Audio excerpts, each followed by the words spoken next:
Hello and welcome to today's video. My name is Candace or Sew Bake Make, and I am super excited for today's video because it is a sew along for my newest pattern, which is for these incredible bags. This pattern is called the Layer Cake Bag and it comes in two sizes. This one is the large size. It's quite big. This would be perfect for a diaper bag or like a travel cube. And this is the smaller size and it's perfect for like a makeup or toiletries bag. And there's also an option to make it into a purse as well. So you can add D-rings on the side and like a chain or a strap if you want. And I think it'd be so cute as a purse as well.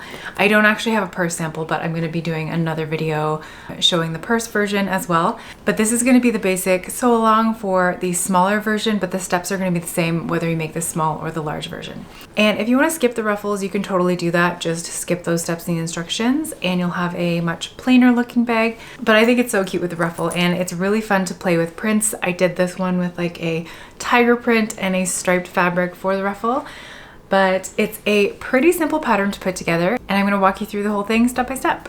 The pattern comes with print at home files, but also A0 files and projector files, but I'm going to show you the print at home version today. So when you print out your pattern, you want to make sure it's set to printing at 100% custom scale. Before you print the whole pattern, you can print just the first page and it has a little test square that you can measure with a ruler just to make sure that the scale is correct before you print the whole thing.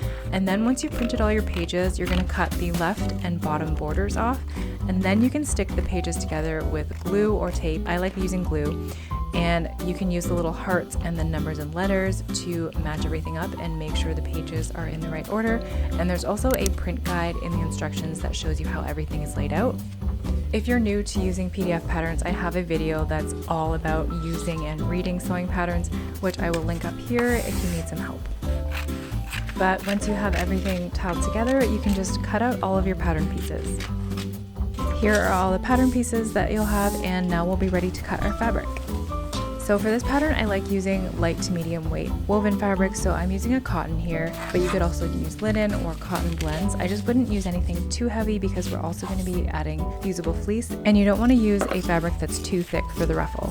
All of the pieces will tell you how many pieces to cut and out of which fabrics, so just make sure you're following the instructions and the labels on the pattern pieces.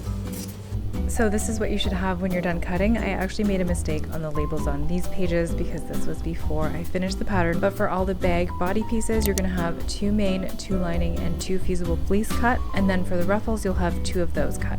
You'll also need extra wide bias tape or 2-inch bias tape. I'm using store-bought, and a 14-inch zipper or a 20-inch if you're making the large size. So the first thing we're going to do is fuse our fusible fleece to the wrong side of all of our bag body pieces. So you're going to make sure the scratchy side of the fusible fleece is facing the wrong side, and then we're going to press it well with an iron and make sure to hold it down for 10 to 15 seconds to make sure it's fully adhered. And we're going to be fusing fleece to all of the bag body pieces, so the bottom panel, the zipper panels, and the main body panels. And you can see I pieced together some fusible fleece here just to save and not be wasteful, and that's totally fine for a project like this because we're going to be quilting everything. So next you can mark your quilting lines onto your fabric. I'm just using straight lines that are 1 inch apart, and we're only going to be quilting the main body pieces and the bottom panel, not the top zipper panels. And I forgot to show this part, but you're going to place your lining piece on the bottom, so wrong side facing the fleece, and then we're going to quilt everything together like a sandwich. So it will be your main fabric on the top, your fusible fleece in the middle, and your lining on the bottom. What all your pieces should look like, they should have a really nice structure from the fusible fleece and the quilting lines. So then we can move on to the zipper. So we're going to take our zipper and place it face down, so the teeth facing the right side of the fabric, and you'll just align the zipper tape with the top raw edge of the zipper panel. Then we'll pin it, and we're going to sew with the zipper foot a 1/4 inch away from the zipper teeth. Make sure to go slow on this part so you don't sew over your zipper teeth, and you can move the zipper pull out of the way when you reach it so that you can continue sewing really nice and close to the zipper teeth. And next we'll take our lining piece and we're going to place it right on top of the piece that we just sewed with the zipper and align the top raw edges and pin and sew again a 1/4 inch away from the zipper teeth, and you can actually follow the seam line that you just sewed if you like. When you're done, it should look a little something like this, with the zipper sandwiched between the main and the lining. And then we'll flip everything out to the right side like this, and you can press it flat, and we're going to top stitch just a 1/16 of an inch away from the seam. When you're done, this is what it should look like, and then we're going to repeat this process for the other side of the zipper. So with that piece that we just sewed with the zipper facing up, we'll place the other main zipper panel on top, aligning the long edges, and we're going to pin and sew a 1/4 inch away from the zipper teeth again. Once you're done sewing, it should look a bit like this, and we're going to flip this piece over so the zipper is on top, and we're going to take our lining piece and place it right sides facing down, aligning the top long edges again, and we're going to pin and sew a 1/4 inch away from the zipper teeth, and you can again follow the same seam line that you just sewed if you want. This is what it should look like when it's done, and we're just going to flip it out to the right side and press well and top stitch again a 1/16 of an inch away from that seam we just sewed. This is what your completed zipper panel should look like, and we're going to take our bottom panel now and place it right sides together with the zipper panel, and we're going to sew the short ends together with a 1/2 inch seam allowance. At the end where the zipper is open, so the one that's opposite of the pull, make sure the zipper teeth are butted right up against each other and pin it well so that they don't separate while you're sewing them. So next we're going to sew our ruffle pieces, and we're going to take our long strip of fabric and sew them right sides together at the short ends to create a big loop.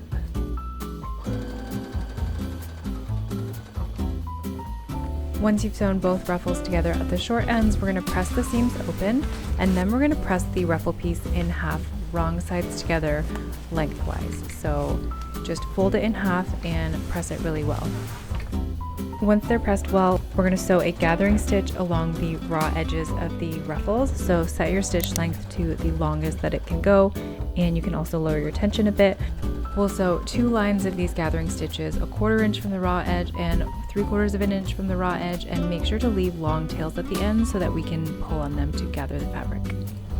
Then we'll just separate the bobbin threads from the top threads, and we'll hold on to those firmly and pull gently on the fabric to gather it to the right length. We want to gather it so that it will match the length of the main body piece. So the raw edge that's gathered will be lined up with the edge of the main body piece, and we'll just distribute the gathers evenly and pin so that it fits nicely around the edge. Once you have the ruffle all gathered to the right length and pinned in place, we're going to sew it with a 3/8 of an inch seam allowance all the way around, making sure to backstitch at the beginning and the end. So this is what we have now. We have our zipper panel that's sewn to the bottom panel and our 2 main panels with the ruffles. And before we put these together, we're just going to bind the seam allowance on the inside of the zipper panel. So I'm just going to trim this down. And you can grade the seam as well, so that just means to kind of like create a step in the seam allowance to make it a little bit less bulky. So I'm just trimming one of them a little bit shorter. And you can also trim the end of your zipper off. So now I'll grab my bias tape, which is 2 inches wide, and I'm going to trim it about 1/2 inch longer on each side, so I have a little bit of excess. And then we're going to open it up, and we're going to place it right side to wrong side of the seam allowance, and we're going to sew across this first fold. This is what it should look like. Then we're going to press it away from the seam we just sewed, and then we'll fold it over the other side and press it down, and then we're just going to edge stitch that down. Here's what it'll look like, and then we'll just trim off the ends. And now we're just going to repeat this with this side. Now we're going to sew the zipper panel right sides together with one of the main pieces. I marked my notches earlier, but if you didn't, make sure to mark them. They're just in the center of the shorter end. And we're going to match up this seam with the notch. So this seam, I'm going to match up with my notch. Clip that in place. This one.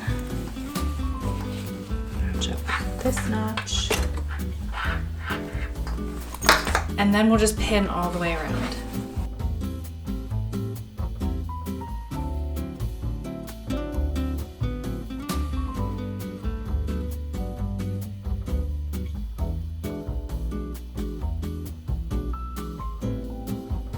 Once it's all pinned, we can sew this together with a 1/2 inch seam allowance and making sure to backstitch at the beginning and the end. And this can be a little tricky sewing around all these curves and just the way that the bag is constructed. So just take your time, and when you're going around the corners, just lift your presser foot and readjust the fabric as needed, and hopefully it will go super smoothly. Here's a little close-up of how I sew the corner in case it's helpful. I just go really slowly, and when I get to the curves, I lift the presser foot and kind of readjust the fabric so it's flat under the foot. Sew a few stitches and then lift the foot and readjust as I go, just because that corner part is really tricky and you just want to make sure that the fabric isn't folded under the foot as you sew. Here's what it will look like when you're done, and then we're just going to take a pair of scissors and cut little notches around the corners just so that it helps the fabric to relax into the curve a bit better. Once we're done clipping all the notches, we'll just take our other main piece and align it with the zipper panel with the notches again at the center. And before you start sewing, just make sure that your zipper is open so that we can flip it to the right side when we're done. Here's how it should look when you're done, and we're going to clip the corners like we did with the other side. And the last step is to just bind these two seams with our bias tape. So we're going to do the exact same method with our bias tape that we did on these seams, except on the ends we're just going to overlap them slightly so it has a nice clean finish. The first thing you'll do is fold the short end of the bias tape to the wrong side by about 1/4 inch, and then we'll just apply the bias tape to the seam. So pin it right sides together with the raw edges of the seams, working our way around the corners, making sure everything is nice and flat. And when we get to the end, we're going to overlap the ends by about 1/2 inch, so just cut it 1/2 inch longer than what you need, and we're just going to overlap that with the fold that we pinned in place to start. Then we can just sew this binding on by sewing along that first folded edge of the bias tape, making sure to backstitch at the beginning and the end. This part is definitely a little bit fiddly since there are so many thick layers and you're working at the very edge of the seam allowance, but just take your time, sew slowly, and lift the presser foot as needed when you sew over the curves. When you're done, you can clip into the seam allowance again at the curves, which will help the seam relax a bit. And then we're just going to take our bias tape and flip it away from the seam and fold it over the seam allowance and just pin it in place, and we will just edge stitch it to secure. Once you're done that, you'll just repeat this for the other side, and that is it. You'll be done your bag. The very last thing you can do is remove any gathering stitches that you may have left in the bag and give the ruffles a good press away from the bag, and that is it. So that is it for this sew along. I hope you enjoyed it and I hope it was helpful. If you'd like to grab the pattern, it is linked in my description below, and thank you again for watching.